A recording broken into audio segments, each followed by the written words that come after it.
Well, they've now played 7 football games, and he's done that many media opportunities, and he's fielded questions from you guys, and he's felt the pressure of being the head coach of the Philadelphia Eagles, and he's making flower references. Really? Did he not learn since that opening press conference?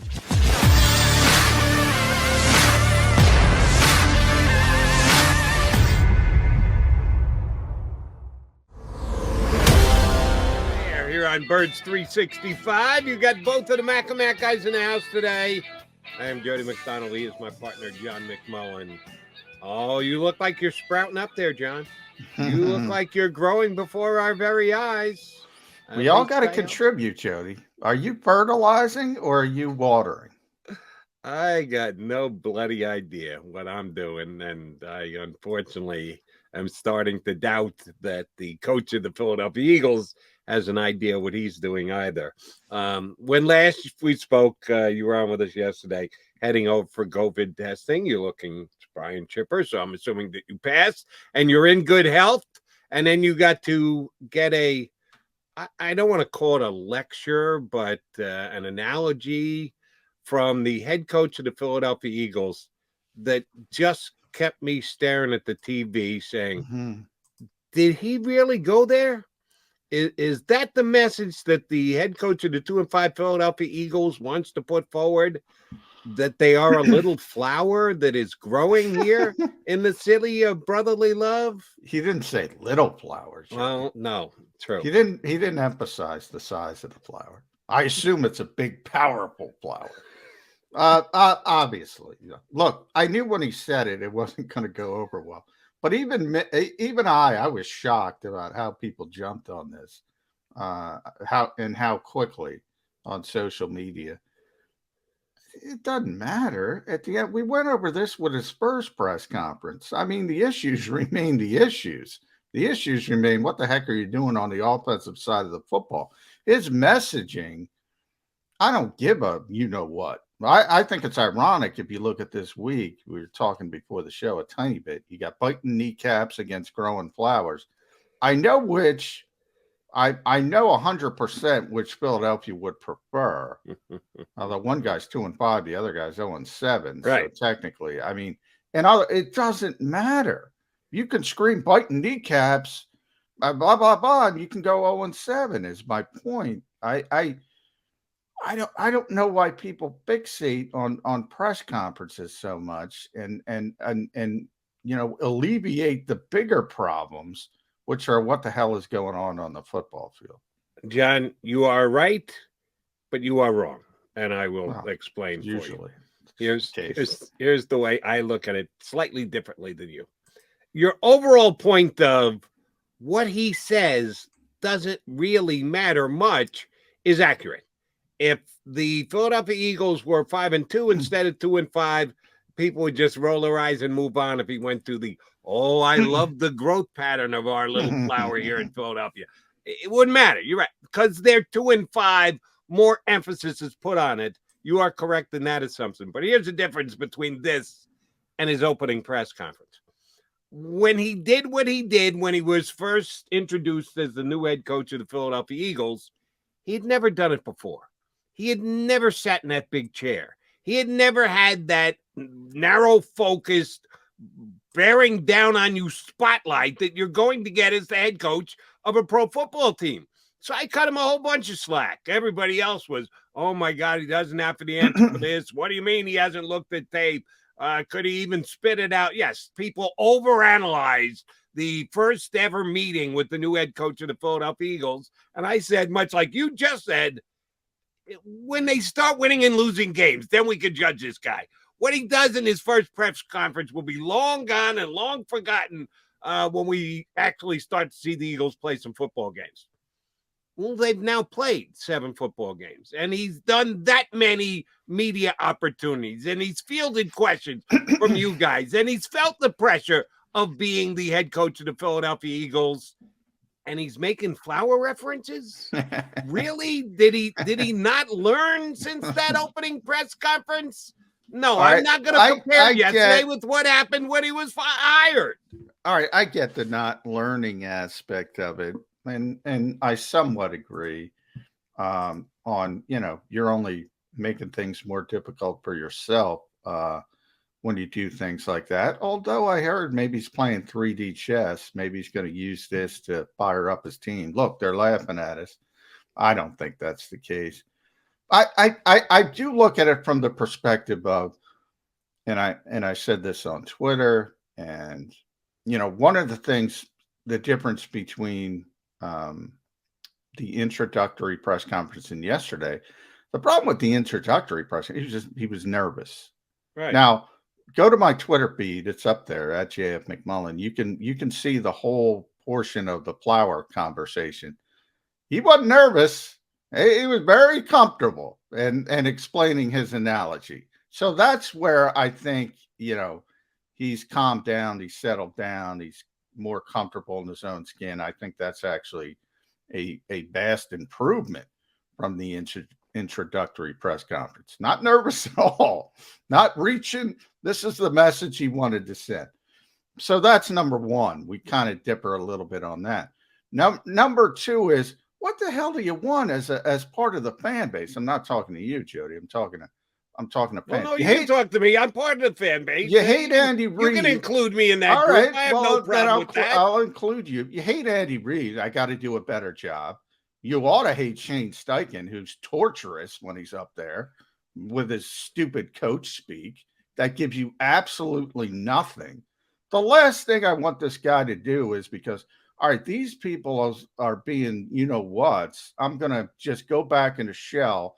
I'm not going to give you anything.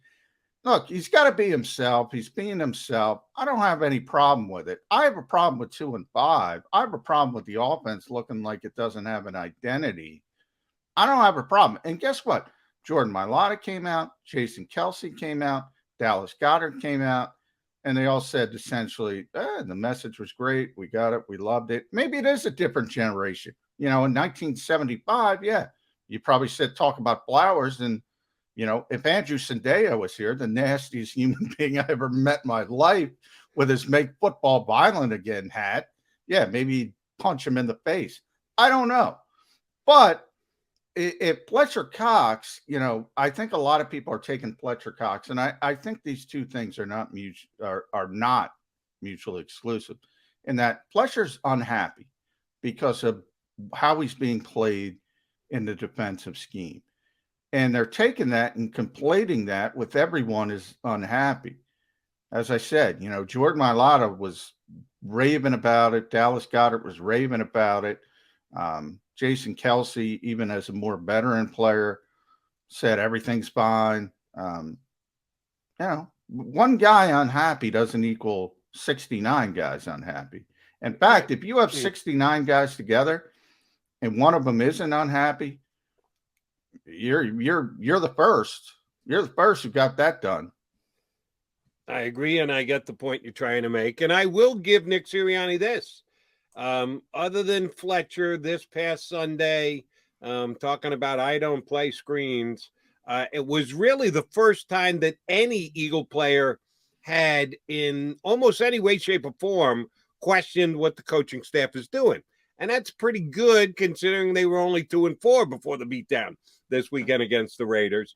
So just generally keeping the team together through their first 7 games, he's done a nice job. I'm not trying to bury Nick Sirianni on where this team is at 2 and 5.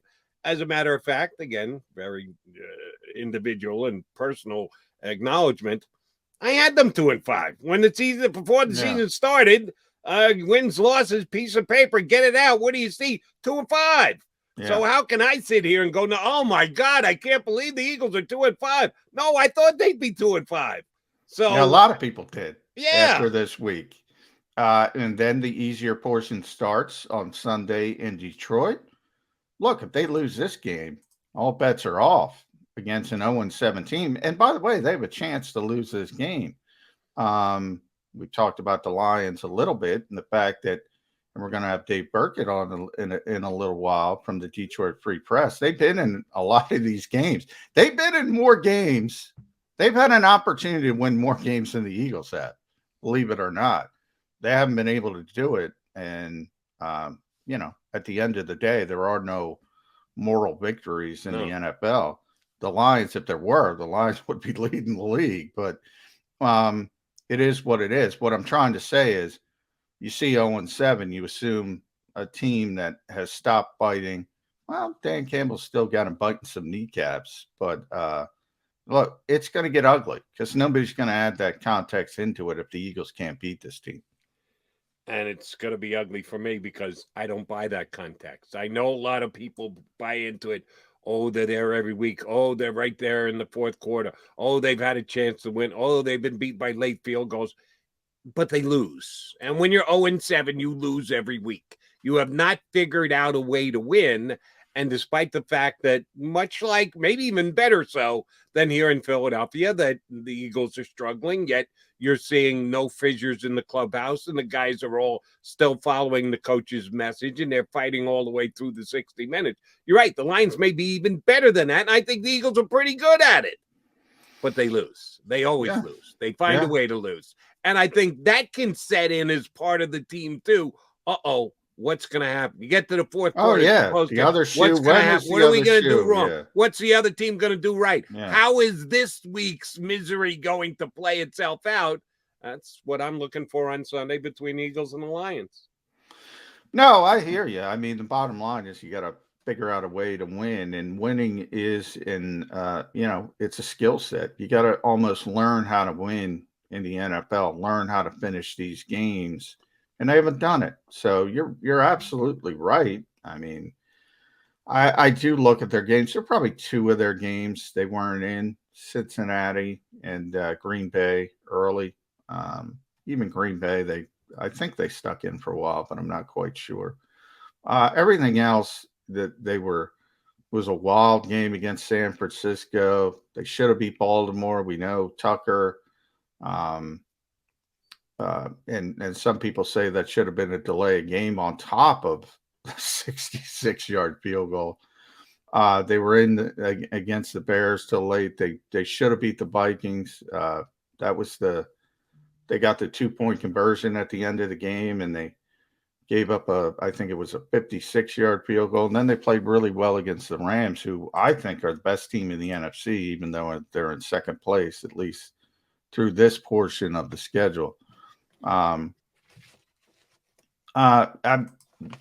you're right. I mean, if you don't win football games, and we got to talk to Dan Campbell yesterday in a conference call, and he is an old school guy. And he's like, well, I asked him about that. I said, if you could put your finger on one thing, why you haven't been able to finish one of these games, he said, consistency. There's no excuses. You got to make the play at the end of the game and all that stuff. Kind of coach speak, But and hey, we go back to the original conversation. Is that what you want, coach speak, or do you want hell and brimstone?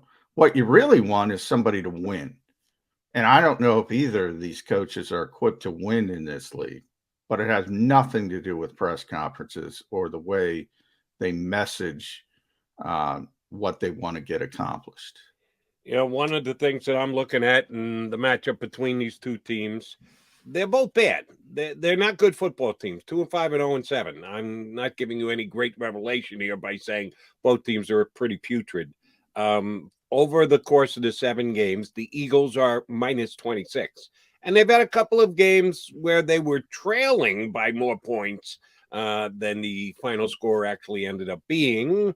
Again, how much stock do you put into, oh, by the way, AKA garbage time points and stats and the like? I think you have to look at it in its proper context. But final scores are final scores. The Eagles are minus 26. That's not good. The Lions, despite the fact that people say they're in it every single week, they hang tough, they're just not getting the job done, they're minus 72. That's awful. It's much worse than minus 26. But you just brought up the context of that. Like, yeah, I mean, they got blown out by Cincinnati. I know that. They didn't play well. I forget the other game. There were 2 games, really. I just said it, too. But anyway, you're right about, and let's use the Raiders game as as a perfect indication. You go down the field, you score, you're up 7-0, then you give up 30 unanswered. The game's stinking over, Jody. It's over. It's over. The Raiders lose the sense of urgency. They're just trying to get to the finish line. They're playing prevent defense. They're trying not to get anybody hurt. They're trying to get to the next week. They're trying to get out of it. They take the foot off the gas pedal, and the final score doesn't look that bad. Doesn't look that bad. It was bad. They were blown out of that football game. They were blown out in Dallas. They were blown out by Tampa. And Bruce Arians made some bad decisions and gave his and took his foot off the gas. And they end up, that ended up being a one-score game. You really think that Tampa game was a one-score game? They weren't in that game even for a little bit until Bruce Arians made a few mistakes. That's the kind of context I'm talking about. So if you don't value that context, yeah, it doesn't look that bad. They were not in the Tampa game. They were not in the Las Vegas game. They weren't. That's like a moral victory to Understood, me. If you're saying they were I use that context more for evaluating individual players and the stats that they put up. Jalen Hurts has a lot of, oh, by the way, stats when the other defense is in almost like regular Philadelphia defensive mode. We'll give you a whole bunch of yards. You want to take a whole bunch of yards? Go ahead and take it. Just take your time doing it. We won't stop you from going in the end zone because we're already up by 2 touchdowns plus. Go ahead, take the points, Eagles. Jonathan Gannon does that whether the Eagles are winning or losing on the defensive side. That to me is a fair criticism. I mean, you're going to play that type of defense against Tom Brady. He's going to take what you're giving him. Derek Carr is, not Tom Brady, but he's smart enough to take what's given him. And until you get to a quarterback, and by the way, that's what makes me, you can criticize Jared Goff all you want, and I'll be in your corner. He's the type of quarterback who, to me, if you're going to play that way against Jared Goff, he's really accurate. He'll take what you give him. And he's liable to bite you. You got to get sort of those Sam Darnold type quarterbacks, young quarterbacks who are still learning, shell-shocked from his time in New York, doesn't have a lot of confidence. Those guys have trouble with cover two. The veteran guys who've done it and seen it and been in Super Bowls, and people forget Jared Goff was in the Super Bowl. They're not going to be rattled by 2 safeties sitting back in Flint, Michigan. That's how far they are off the line of scrimmage. Here's the reason why I think the Eagles defense could actually be okay. I'm going to take Jonathan Gannon at his word that they're going to challenge more this week, that he has acknowledged that they aren't playing aggressive enough defense. They're playing bend but don't break until we break defense, that this week he's going to be a little bit more aggressive and give his defensive backs orders to play a little bit close, to get out of Flint, to get up into, what was this? Grosse Pointe Woods. That's where my father lived when he worked for the Tigers. Get up to get a little closer to Motown up there with your defensive backs. And oh, by the way, the Lions don't have weapons that scare me. That's why you can get it. If you're trying to protect against the big play, who's going to make the big play? TJ Hawkinson for a 50-yard gain? Their tight end is their best receiver. So JG, please, I hope you're listening. Take some chances this week. Be a little bit more aggressive. Take it away from the Detroit Lions. I don't think you're going to have to play the price. Now, I love Swift, their running back, Philly kid. Talked about him when he was in high school here in town, that he was going to become an NFL back.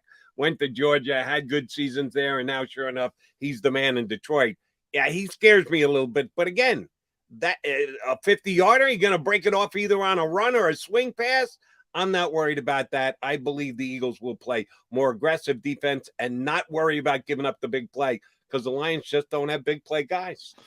Yeah, you're right with that. I mean, this is the first game all year where you can go into it and say, hey, you know what? The Eagles have better receivers. It might be the only game all year where you go into the game and say, you know what? The Eagles have better receivers. They have nothing at wide receiver. They have a rookie 4th-round pick, Amon-Ra St. Brown. They have Khalif Raymond. I don't even know who the heck they're throwing the football to other than TJ Hawkinson, but they do have 2 good running backs. So, yeah, this is a week. But I'm surprised to hear you say that, Jody, because I like Jonathan Gannon. Yeah. And I don't have confidence he's going to change. And you got more confidence than me. Yeah, maybe. I mean, until I see it, I'm not going to bank on it. But I agree, you should do it. And this is a week where you can get away with doing it, certainly.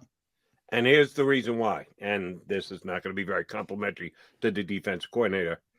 I think Fletcher Cox put him on notice. When your star player, the guy who makes the most money, the guy who's made the most Pro Bowls, the guy who is arguably the defensive leader. I know some people say Rodney McLeod. I think more people look to Fletcher Cox on the defense than anything else for leadership. When he comes out and says, I don't play screen passes, and did it in a professional way, but kind of puts the defense coordinator on blast, I think you got to respond. I think you got to do something about it. And he decided not to challenge Fletcher. He came in and said, I know exactly where Fletcher's coming from. It's on me. I got to do better. Okay, well, then do better. We'll see if that happens this week. Yeah, paint me as Mr. JG optimistic. I think he actually will give them the reins a little bit more to be aggressive on defense. All right, Jody Mac here with you, with John McMullen. We are the Mac and Mac guys here on Birds 365. We'll give you Detroit perspective next. Dave Burkett's been covering the Lions for the Detroit Free Press for years. He suffered through from some tough years. They're suffering even worse than we are here in Philadelphia right now. Somebody's got to win the game on Sunday. We got a Detroit perspective from Dave Burkett from the Detroit Free Press next here on Birds 365.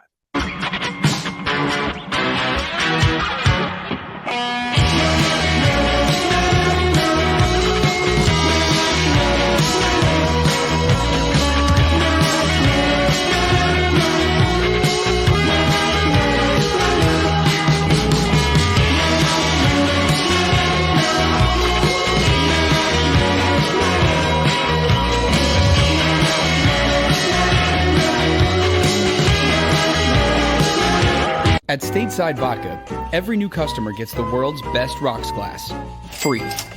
What's that? A rocks glass? You're telling me that bottle is cut in half? You could say that.